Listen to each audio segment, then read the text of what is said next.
Hello and welcome to Shape the System, where we find and tell the stories that help people to rethink the way the world works. We interview people from all over the world who are helping to change our systems for the better. Shape the System is an independent podcast with support from KPMG High Growth Ventures, who help ambitious founders and their teams scale up for success. More about KPMG High Growth Ventures after the interview. We hope you enjoy this episode. Hey everyone, welcome to Shape the System. Talking to Marshall today from Slo, which we're going to talk about in a second. Marshall, where are you, by the way? Thanks for having me on. I'm excited. I'm dialing in from Montreal, Canada right now. Oh. I'm originally from the Midwest, so if you hear that I'm a little nasally, it's not because I'm sick. It's just I'm from Michigan. So Okay, cool.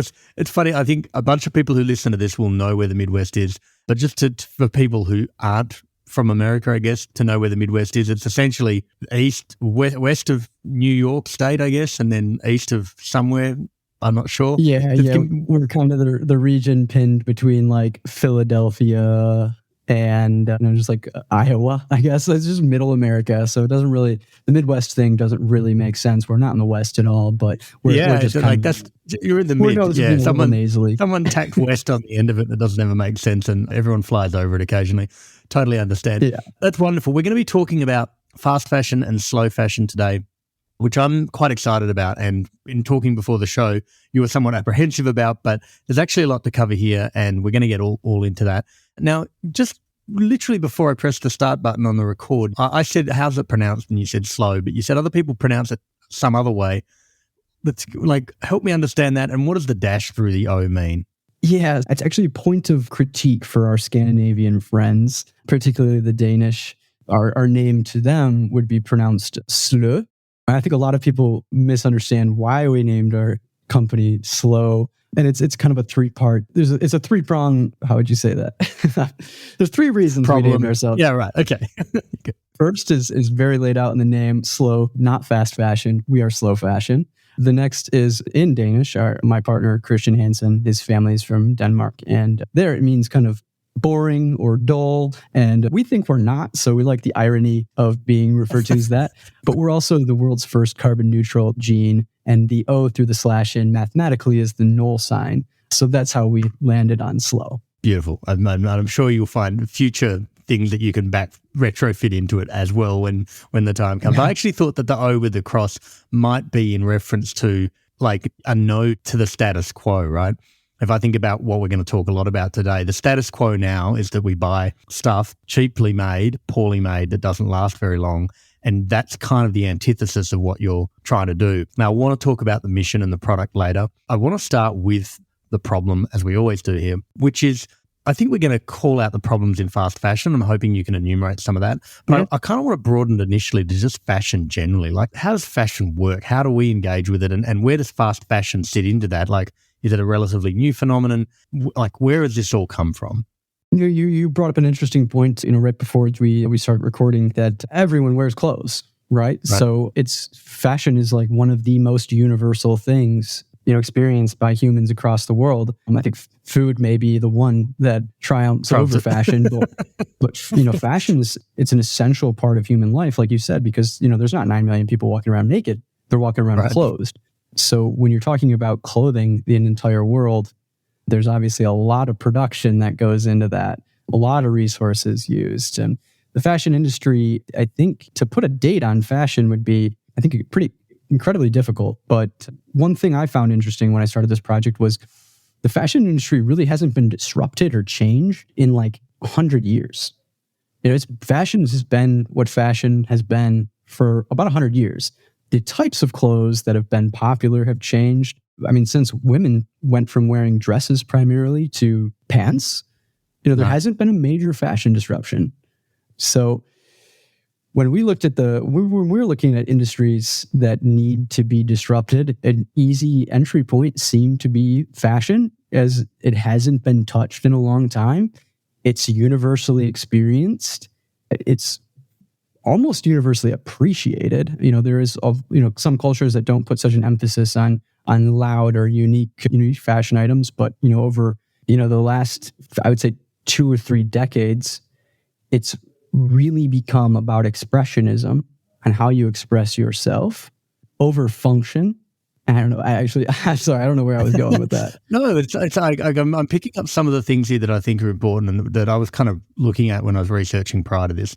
But it was interesting that you talk about fashion in its current model being 100 or so years old. I'd say it's probably slightly older than this and likely due to and aligned to industrialization, right? When you moved to mass industrialization, you moved to a place where there was one place that made the textile and there was one place that sent it somewhere and turned it into clothes and more clothes. But what's interesting that has happened over the last 20 or 30 years basically happened in the 80s. There was a shift from collectivism to individualism, right? From individual expression.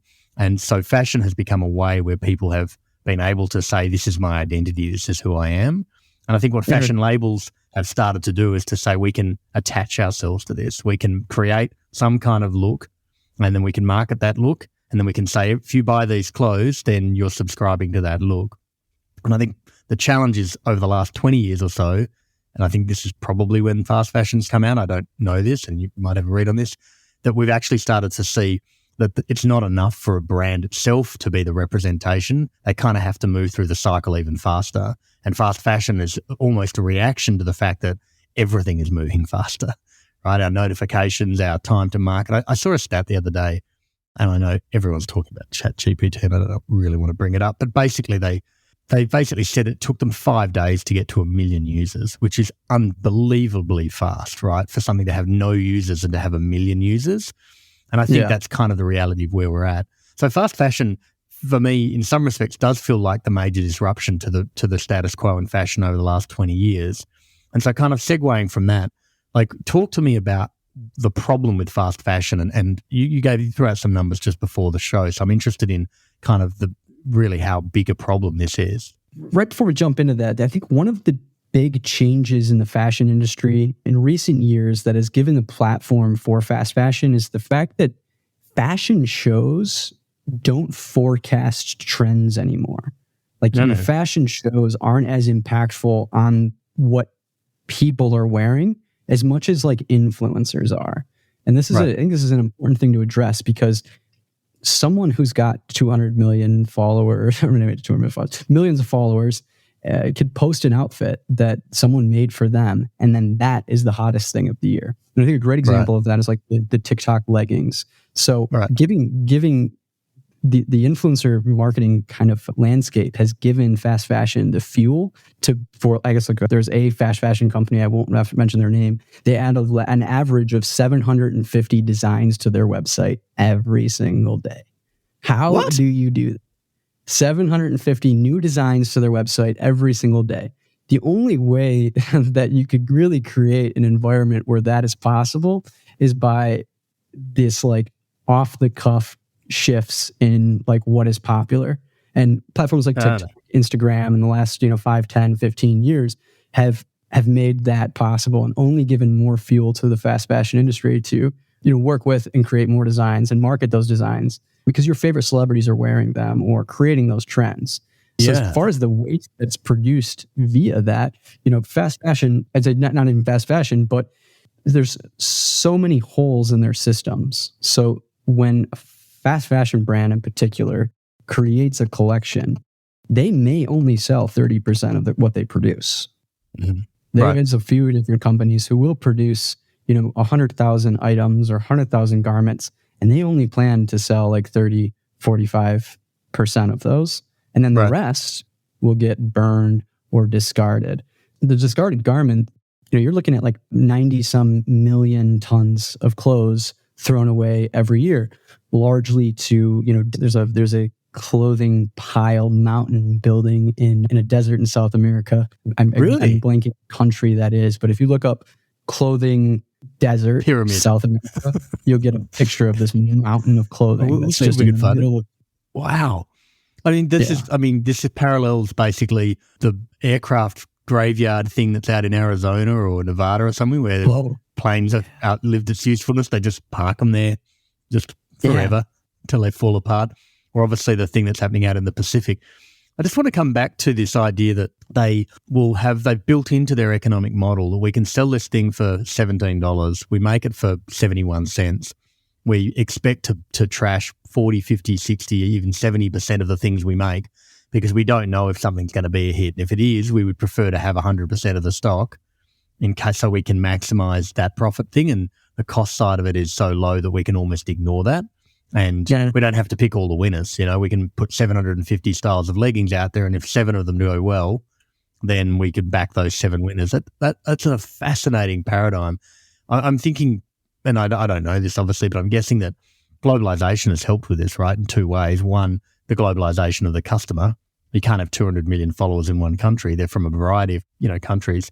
And also, if you've got 200 million people and 0.5% choose to buy the legging that XY celebrity wears, you can get the stock to that customer, whereas 20 years ago, the idea of being able to do it just wouldn't have even been possible. Just outside of that pure mountain of clothing in Peru, or I don't know whatever country it is, some South American country with a desert, and then also this large tonnage that you talked about. Is there, we don't need to enumerate them, but what are the other kind of flow-on effects of this from either the manufacturing or the shipping or the disposal? Like, what are the other kind of things that are being essentially wasted through this approach to fashion?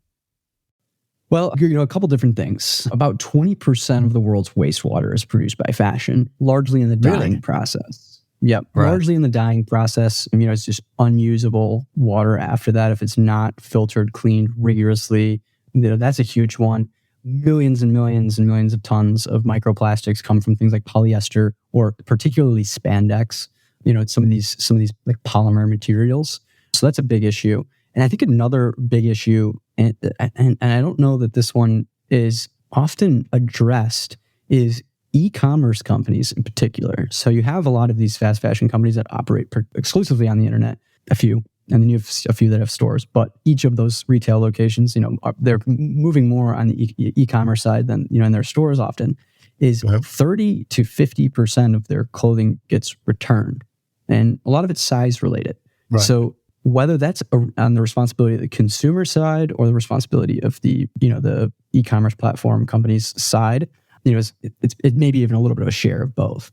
But I think that is a very large problem that, is one that we're really trying to address is returns. Because not only in returns are returns often discarded, there's a massive amount of emissions that are built up from the back and forth of someone sending clothes back and forth that they bought one time to see what size they fit. One reason we put such an emphasis on like sizing, we use 5 measurements to place you in a pair of jeans that will fit you.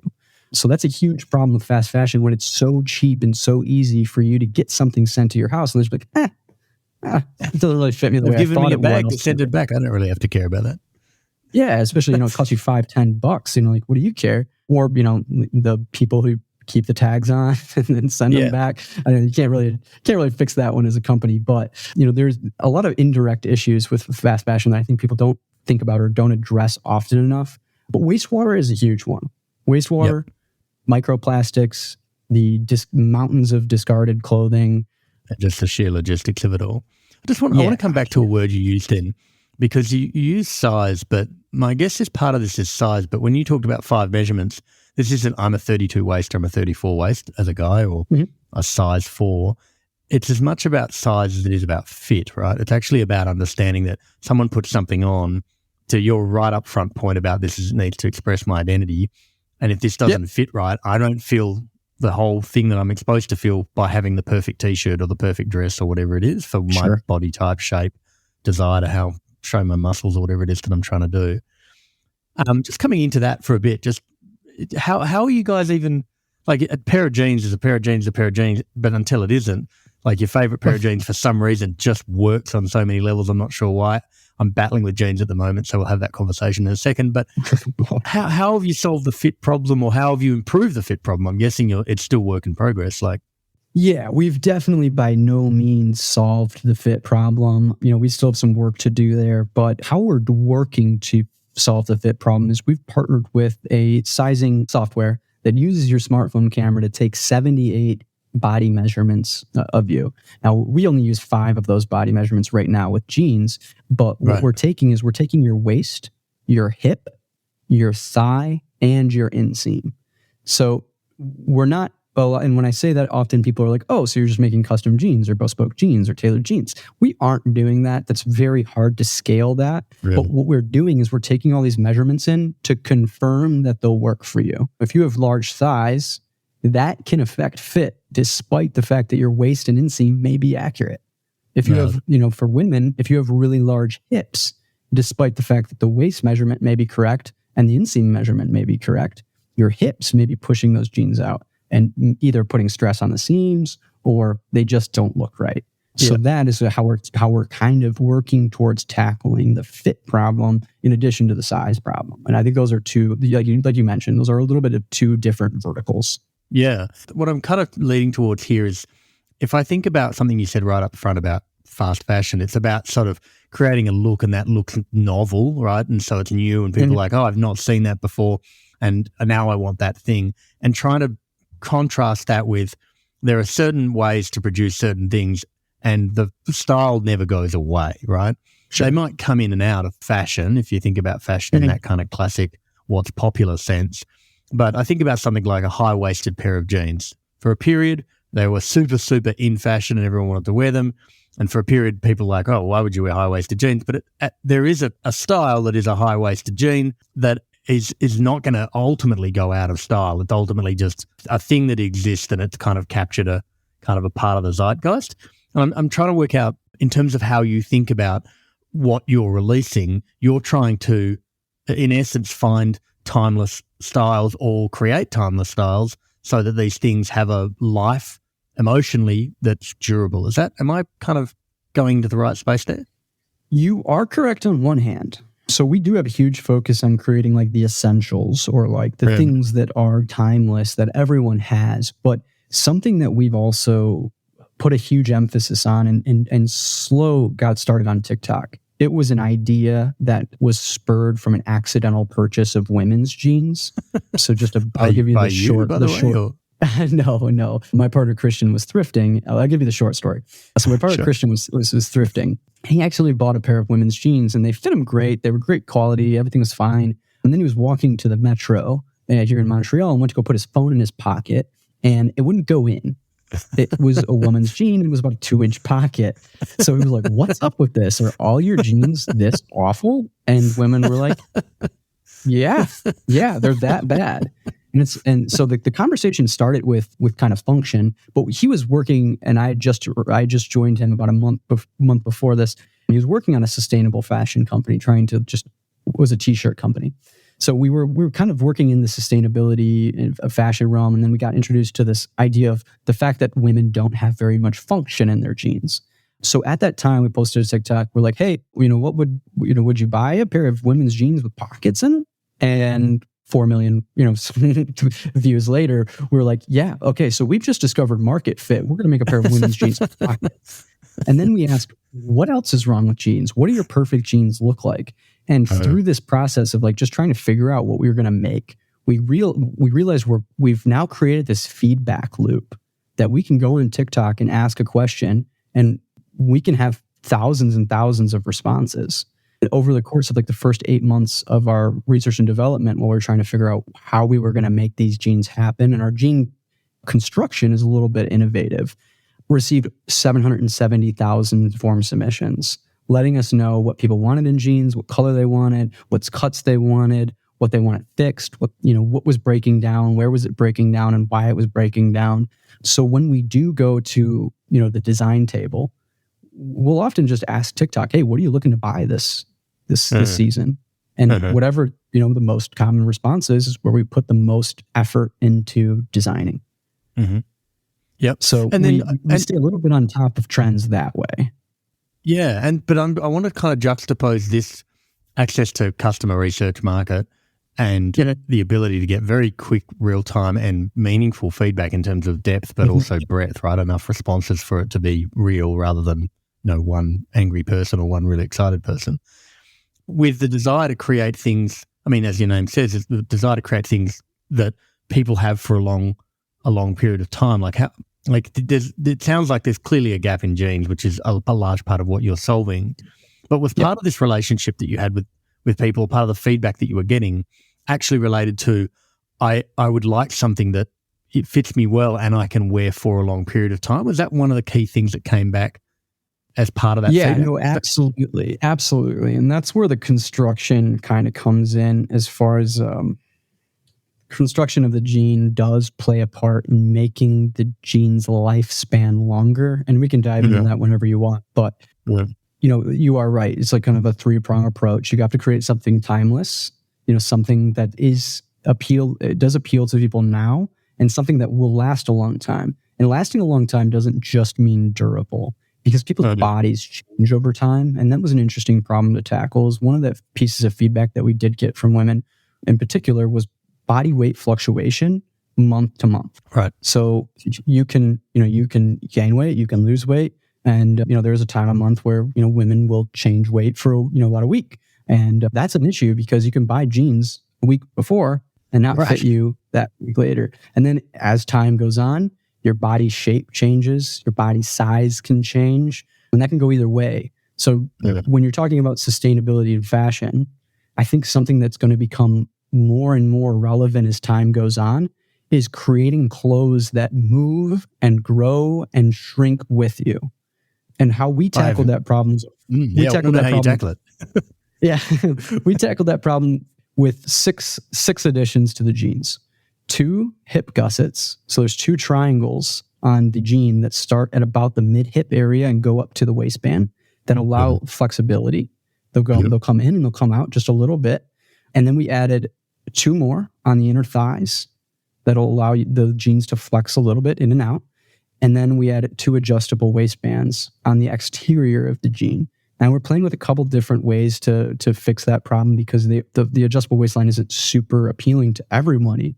But what we have created is an ability for jeans to come in and come out about 1.5 inch on each side. So you have about 2 to 3 inches, kind of depending on where you are on the size chart. A smaller jean isn't going to flex as much as a much larger jean. But depending on where you are, you do have a jean that kind of breathes and grows and shrinks just enough for you to have those weight fluctuations, or gain a little bit of weight, or lose a little bit of weight. Yeah, and we felt like that was a really important dinner.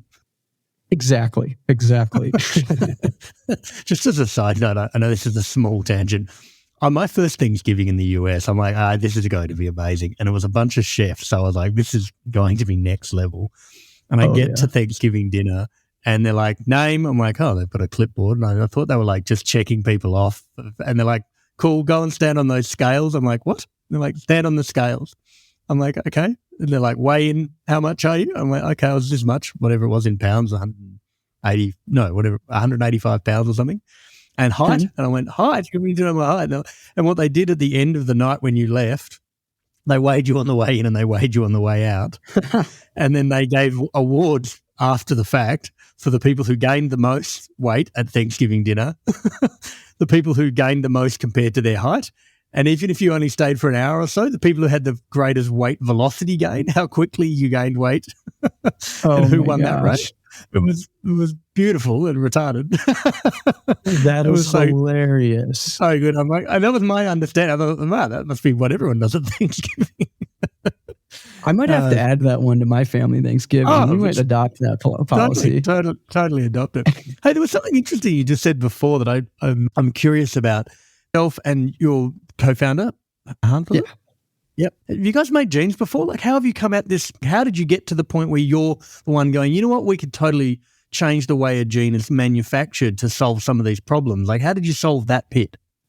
Yeah, absolutely. So Christian actually has most of the fashion experience. He did sourcing for one of the unnameable fast fashion companies, and that gave him his exposure to the horrendous quality of fabric, the horrendous working conditions. He was sourcing, so going into some of these manufacturers and seeing the children just stitching their fingernails away, and was motivated by that to try to create a solution. So left the fast fashion company he was working for, started a t-shirt company called Mountain Co.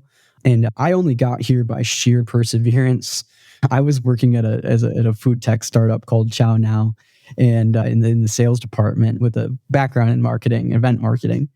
And I had come across his like Angel Co listing for a social media manager, and I'd been applying to marketing jobs for a while and hadn't gotten any traction there. So I reached out to him.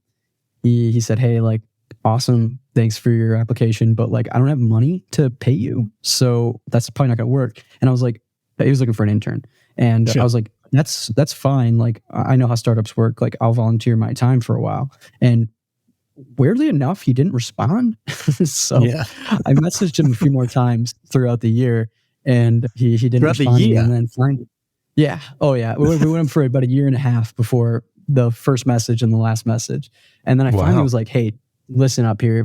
We're going to hop on a call. I'm going to tell you what my plans are for the year. You tell me what your plans are for the year. And if there's any crossover, maybe we could work together. And it was after the Plant a Tree. I don't know if many listeners may remember this, but Plant a Tree did an Instagram campaign where if you post a picture of your pet, they'll plant a tree. Right. And they got like 1.5 million or some, huge number of responses. And I showed up to my meeting with Christian with a bucket of 500 walnuts because it was about November. And I said, hey, listen, I'm going to help you sell 500 shirts this month by planting 500 walnuts in the ground. That's my promise to you. And he was like, you know what? You're on the team. I'm still not going to pay you, but you're on the team.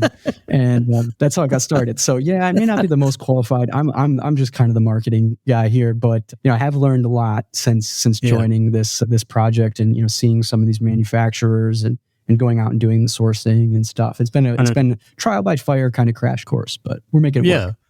I mean, look, I think that's the nature of trying to innovate regardless, right? Going down a rabbit hole, not something working or not working.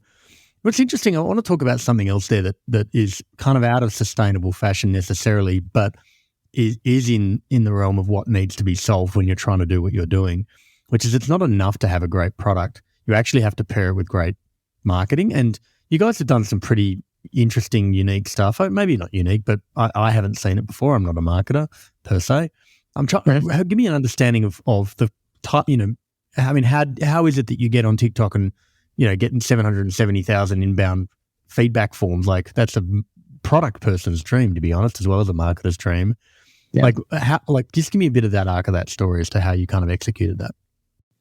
Yeah, I mean, it kind of started when I met Christian. He had about 25,000 followers on TikTok. Right. So he had been comparing like men's marketing tactics to women's marketing tactics on TikTok and was kind of building a following with these comparisons. And I joined up with them and I'm like, you need to run with that. You need to run with it. Get on TikTok and run with it. Like people love the avatar CEO who is who's the face of a company. Like my whole marketing strategy is, company pages are validation. It's the people inside the company that people care about. No one wants to really follow a company on TikTok, but they want to follow the people that have the stories from within the organization. So that's what we really focused on. Is like here's a problem. Here's a problem that is universally felt. We want to solve this problem, and we're going to show you every step of the way. Something that you've never seen before, things that you've never seen before, and things that fashion companies have never told you. We're going to tell you. We're going to show you. We're going to take the cameras with us. We're going to go into the factories. We're going to show you how bad some of them are. We're going to show you how good some of them are. And we're going to show you why you don't want to buy from those companies and why you want to buy from these companies. And I think that's an important distinction because what a lot of sustainable companies try to do is guilt their communities or guilt their customers into like adopting the mindset. And we didn't want that at all. All we wanted to do was show people the difference, show people what this could be. And it is also like we talk about this a lot. We've never marketed. We don't market per se. We're very community building mindset. Like we've never spent $1 on an ad. We built 100 we're at 100,000 active users or 100,000 active people on our wait list right now. And we haven't run a single ad. And the only way that we were able to do that was to go on video and kind of just be authentic. So the strategy is really just that. It's just communicate, be transparent, and show people what the process is. So we're going to get to a marketing strategy here. But right now it's really just been community building. It's about gathering people in places, keeping them in the loop, showing them what is possible and what goes into these processes. And at the end of the day, people are just fascinated by it. When they feel heard, they feel understood. And we respond to every single email we get. We get a lot. It is a huge section of our day to keep this communication up. We've built up a Discord community. So we're there in the Discord community talking to our people, talking about what their problems are. What other pieces of clothing do you have problems with? We're throwing those in the pipeline, understanding that there's, issues with all these other garments. And that has been the marketing strategy. So it is at its core, it's not really marketing as much as it is just showing up every day and saying, hey, we're still here. We're still fighting for you. And that's it. You're with us too. Another big appeal. Yeah, I was just going to say, there's a couple of things in this that, again, this is one of the first interviews we've done in kind of sustainable fashion or fashion even more broadly. So I may ask stupid questions, but I don't imagine that, and I'm going to use a brand name and I'm just going to use H&M, not to call them out specifically, but I don't imagine H&M has a Discord community.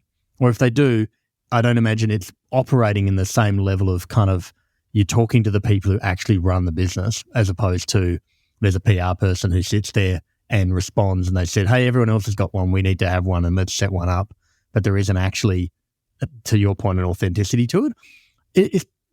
And you sort of talk about this idea of marketing or traditional marketing, and I guess what you're pushing up against there is this is what large fashion brands, fast or otherwise, are doing. They're doing what fashion's always done, which is to, put ads on billboards and give people who are celebrities watches and say, hey, wear our watch and pretend you love this one more than the other one. And that's essentially the way that they've always marketed to their customers. And there's a whole generation of people who are like, yes, I see that stuff and that obviously has an impact. It's hard not to see it, but that's actually not where I live. That's not where I consume content. That's not where I learn. That's not how I interact with my community. And so you're almost looking at this white space saying, well, we're just going to be active with where our audience is and do what that audience does in an authentic way. Like you're just playing in a totally different field from these traditional brands. Is that kind of it? Yeah. I mean, it's a huge part of it, and I mean, we know that this isn't like how it's always going to be. Right now we're very fortunate to have a little bit more demand than we can handle. So we're just really trying to manage what we have, and so we haven't truly gotten into like growth mindset. The growth for us is product. The growth for us is speed, because we are a slow fashion brand. People order the product and then we produce it. We don't produce it, have it sit in a warehouse, wait for you to order it, and then ship it out. So So our growth focus right now is very internal. It's we need to get the product right, and we need to get the shipping system, the manufacturing system, lean and agile. It's got to be sustainable, but it's got to be fast, because people have been so conditioned to this like Amazon model of I order something and 2 days later it's on my doorstep. Right.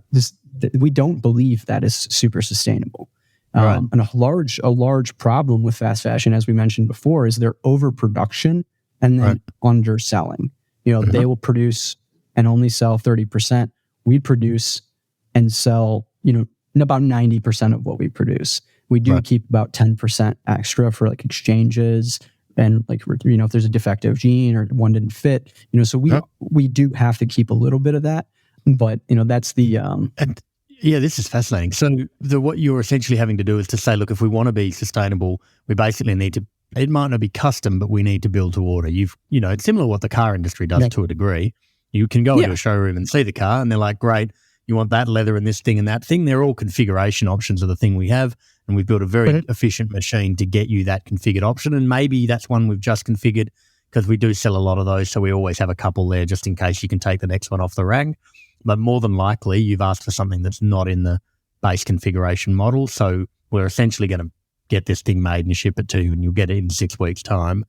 And so the systems of manufacture and distribution are like critical to what an accountant would call just-in-time inventory, which is ultimately, interestingly, a management accounting dream. Like that's utopia if you're management accounting, which is you don't have any stock, right? All you do is make a thing and sell a thing, and you have a minimal amount of time in the middle. Are you having to kind of reinvent some of these supply lines to make that happen, or how are you able to even tackle that? Is it a choice of supply? Vincent, everything. everything. Everything. We had no idea what we were doing last January when we got this started. We had no idea what hills were ahead of us. The shipping system isn't set up for us. The manufacturing system isn't set up for us. Nothing is set up for this model. So we are like working to reinvent every element of what we're working with. And when I say like the shipping system isn't set up, we have like 1,500 SKUs per cut design. So like, yes, design.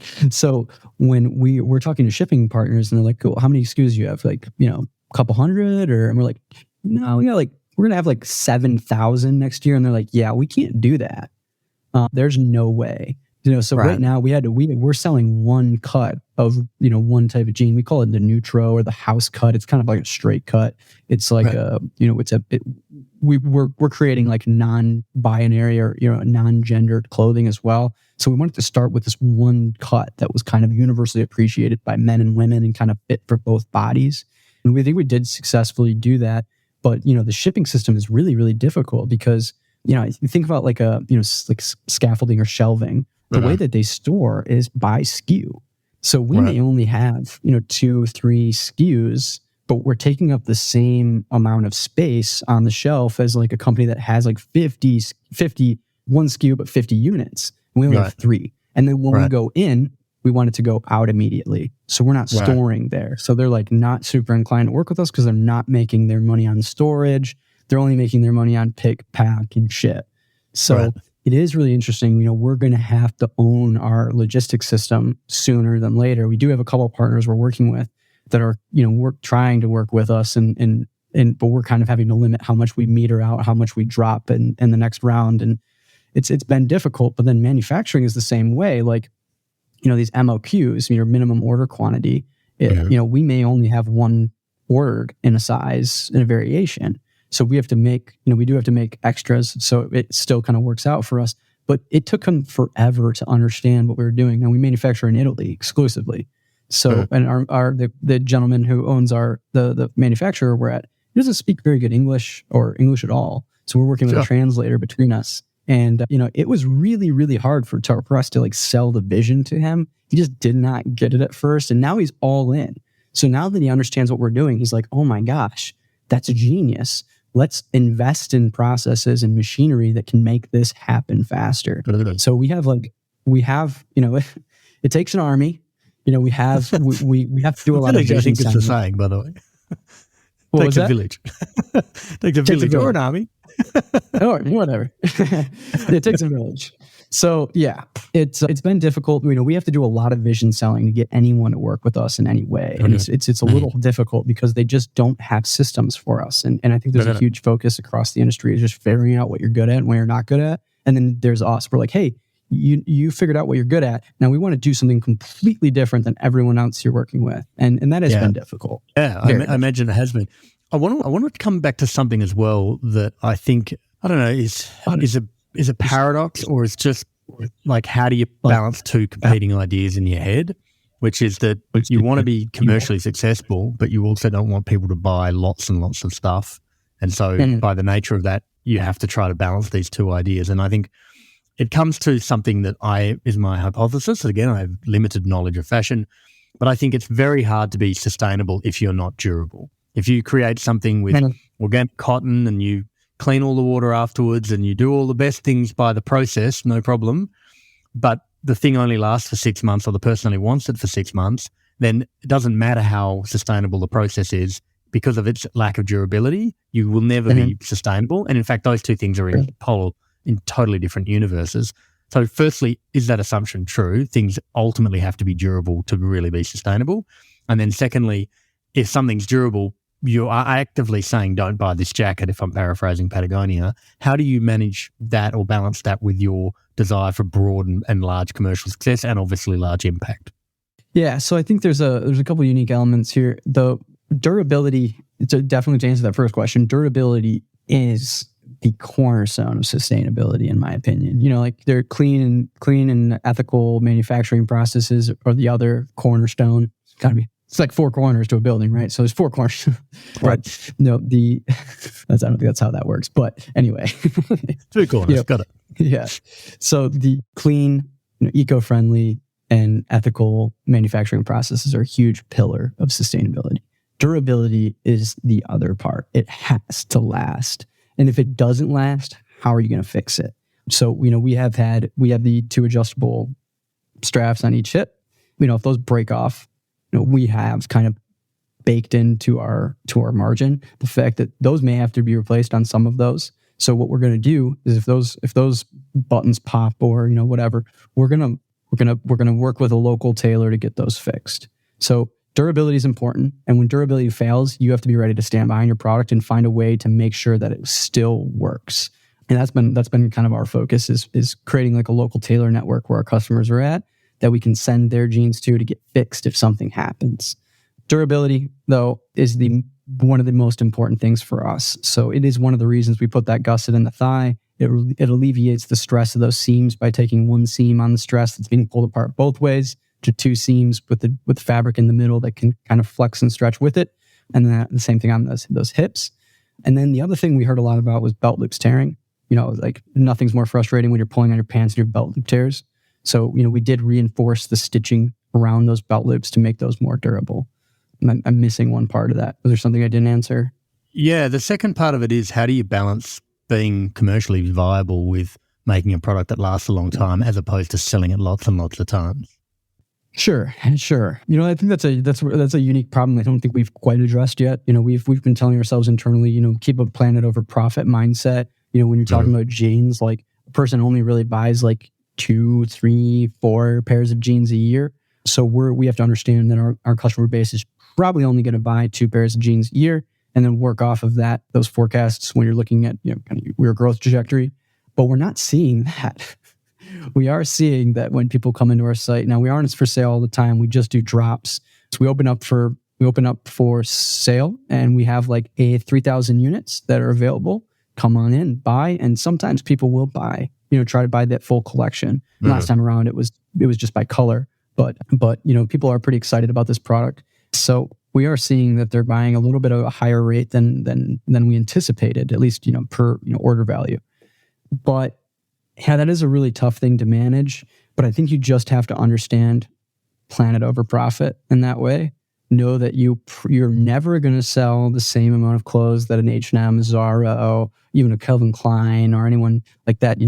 Never going to sell that many clothes. I mean, we could, but it'd probably take us a while to get there. So I think it's just really about being pragmatic. And I think something that you're seeing a lot of this. I recently read an article about, fashion companies, size, or what do they say? Like, how did they word that? Correcting the team size, right. and it's horrible to see, all these layouts going on. Right-sizing the company, I think. What was that? Right-sizing? They talk about right-sizing, yeah. Yep, right-sizing. Letting people go. Yeah, so, it is a horrible thing to happen, but I think what a lot of companies, and you're seeing this more and more, is, they'll get a couple $1 million in a pre-seed or Series A, and they hire as many people as possible. They just hire. You have these teams that are, hundreds and thousands of people. So one thing we're really, really trying to focus on is how do we effectively hire? How do we keep our team as, small as it has to be? Yeah. And that's a really tight rope to walk. It's kind of been a struggle. I don't know anything about shipping, and I'm managing our shipping system. Any startups like that, you're wearing a lot of hats, but we're wearing a hat at the moment, by the way. I am wearing a hat. I have another one just kind of Canada. Yeah, this is not a what are those? Not a functional hat. Yeah, it's aesthetically minded without the moose thing on the side of Davy Crockett, whatever it is. Yeah, go. Oh, I was just going to say, this is an I didn't do my hair today hat. Got it. I haven't gotten a haircut recently hat. But yeah. At least you have the option of hair. Look, the durability thing's interesting for me because I think, I don't know, I subscribe to this idea that I should be able to buy a pair of jeans and I should be able to have it for 5 or 10 years. Is that too much to ask, or is that kind of what you think is possible for the physical product itself, maybe not the emotional attachment to it? No, that's the goal. That's the goal. And like you said, I think you did bring up an interesting point there is maybe the emotional attachment to it does wear off. But what happens next is we do want to try to create a gene that lasts 5-10 years. That is our goal. First 5, then 10. But understanding how you create, full loop, give that gene a life cycle that ends after the first person. So one thing, we're trying to do is create like a remarket system. So when you're done with your gene, you can list it on our website and someone can buy it at a lower rate. And that is also important for accessibility, like sustainability. A huge conversation in sustainability is it's not cheap. Right. It's really expensive. If you're going to place your closet right now with all sustainable clothes, you're going to be dishing out thousands and thousands of dollars. It is not cheap to buy sustainably anything. So, creating a post-consumer life cycle for the product is really important too. Whether that means it goes on to a new person or it becomes something new. So something we're really focused on, or not really focused on, but we have in our pipeline is what happens with jeans that are defective. Yeah. We're not going to throw those away. What can we do with them? So we've talked to, elephant conservations in Thailand about, the need for elephant blankets. And surprisingly enough, denim is a great solution for them because it is a little bit more durable than, some of the things that they're able to source. So, we're exploring every option. We have talked to a company that takes denim and turns it into like seat covers and all sorts of stuff. So, whether that, durability is super important, but, post-consumer life cycle is also, kind of a focus. And whether that means it's going on to a new person or something else, I think is onto an elephant. You see the same result. By the way, just as a side note, there's a company that I've found in my travels, and they make a belt out of the recycled fire hoses from the British or the English fire department. Like when a fire hose finally run its course, it's a very, very durable thing, but eventually it's not great for water for some reason. And they turn that into a belt. I'm like, oh, I love taking a material and repurposing it in an unexpected way. And you almost think, how many elephants are there that could possibly need a blanket? You're probably 70, 80, 100, 1,000 of these elephants floating around. I just think we're not thinking hard enough if we're not thinking about how we're going to repurpose a material and what the unexpected usage of that material might ultimately end up being. I think I've got one last question that relates to something that you just said just a minute ago. I'm curious about the cycle that you've got around having drops. It feels like that would create more of a problem for you because you're like, shit, now we've got no orders, now we've got 3,000 and now they all need to go out as quickly as possible. It would be, from a just-in-time perspective, it would be better if they came in incrementally, I would have thought, but maybe not. Maybe the guy in Italy is like, no, we would prefer to get 3,000 orders at once, even if there's a lot of variation in those orders. But I'm also leaning up against something that got a lot of airtime back in the year of cheap money in 2021 around hype fashion. What's going into that decision and that thinking around that particular aspect of your model? Yeah, so it's really less about hype for us, and it's more about meeting MOQs. So, like, again, the minimum order quantity on a product that has, like, our size set is about 5-ish times larger than like your average size set. So what that creates an issue for is like single units. You can't really produce the single unit of jeans very effectively because what they do is they'll layer, fabric on top of each other with a stencil of the particular cut they need to make or the pattern, and then they cut it. So when you're doing one-off cuts, it's super inefficient for them. So for us to get to a place where we can be open all the time is we have to change the mindset of the procedure of our manufacturer. So we're working towards a system where we're going to be the sole company that is that is produced by our manufacturer, and we're really close to being that right now. Yeah. We just have to increase our volume just a little bit, and it'll be much easier. But automation is making what we're trying to do so much more possible, because it's one thing when a person has to take an X-Acto knife and cut around. Yep. It's another thing when it's a machine laser cutting. So that's a huge focus is in technology, because technology makes staying open possible. Because right now is like if we were taking orders daily, here's the I guess the problem is if we get an order on Monday and it's a single order, we're not going to be able to put that into production until we get 3 or 5 of those. Right. So that person who ordered might have to wait 2 weeks for their jeans to even go into production. Got it. So that creates a problem, because then there's another couple weeks, 3-4 weeks of manufacturing, and then a couple weeks of shipping, and now they've changed sizes. and that jean no longer fits them. So the so basically, if you've got 3,000 people who all order at once or in a 24-hour window, then you've got 17 of this cut at this size of this style and 14 of this and 3 of this, and that's manageable, right? Having one through one at a time. But okay, that's fascinating. And I thought it was a marketing tactic. I thought it was a marketing tactic, but it's not. That's so it kind of works. It kind of works in unintentionally as a marketing tactic, because it does create like a sense of urgency. It does like, okay, well, if I don't buy now, I'm not going to be able to buy for another 6-8 weeks. And that's about our goal cycle is about every 6 weeks, about 8 drops a year, versus the 52 drops of a fast fashion company that does. Yeah, what was the number? 750 a day or whatever. 750 a day. Yeah. So fast fashion companies observe 52 seasons. I don't know what planet they're living on, but I only learned about 4 in school. Yeah. Mercury going around the sun every 88 days or something. That's probably where that's coming from. It's another planetary cycle other than ours. Yeah. So I won't ignore the fact that it does aid in marketing, but that was never the intention of going into the drop model. It was really just about building up MOQs. We were initially going to create a little bar on our website under each product at 200. Right. But even then, at about like 200 was the MOQ, but still we need to create like 3 or 5 of every unit. So it is really difficult when we do get a single order, is that we have to create more than that single order and just hope that someone has like a side exchange and they get that one. All of these sound like things that can be solved with further tenacity and not knowing what will work and trying new things. Really fascinating to chat to you today. Just in terms of any last kind of parting thoughts on where to from here for you guys. I mean, you've got something that's clearly starting to work.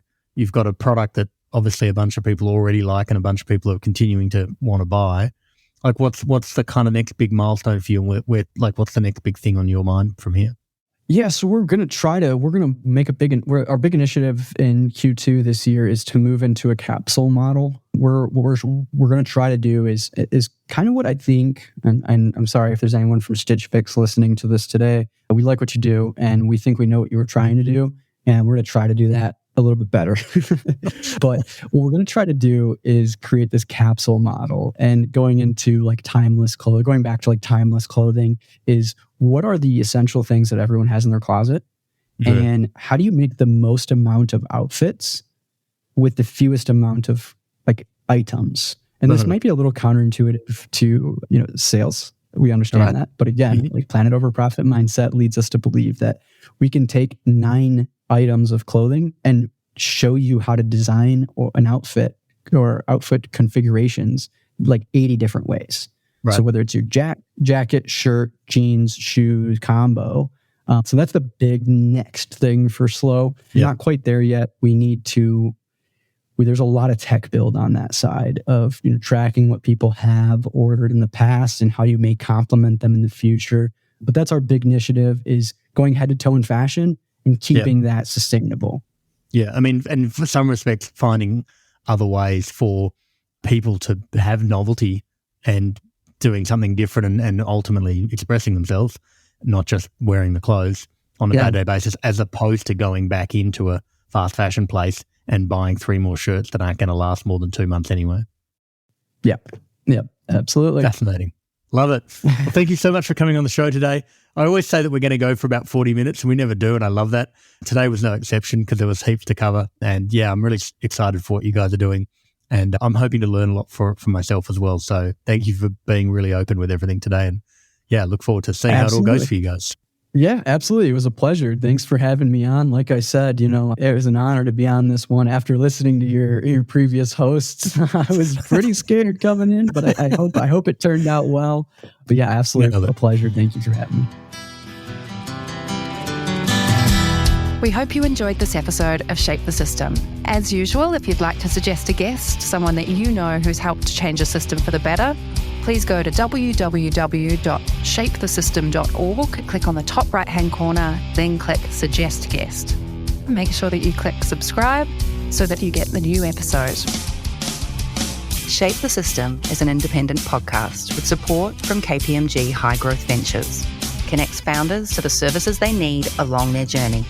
Whether you are looking to refine your strategy, mature your finance function, prepare for a capital raise, expand abroad, or simply comply with regulatory requirements, they provide you with the support you need to drive your business forward.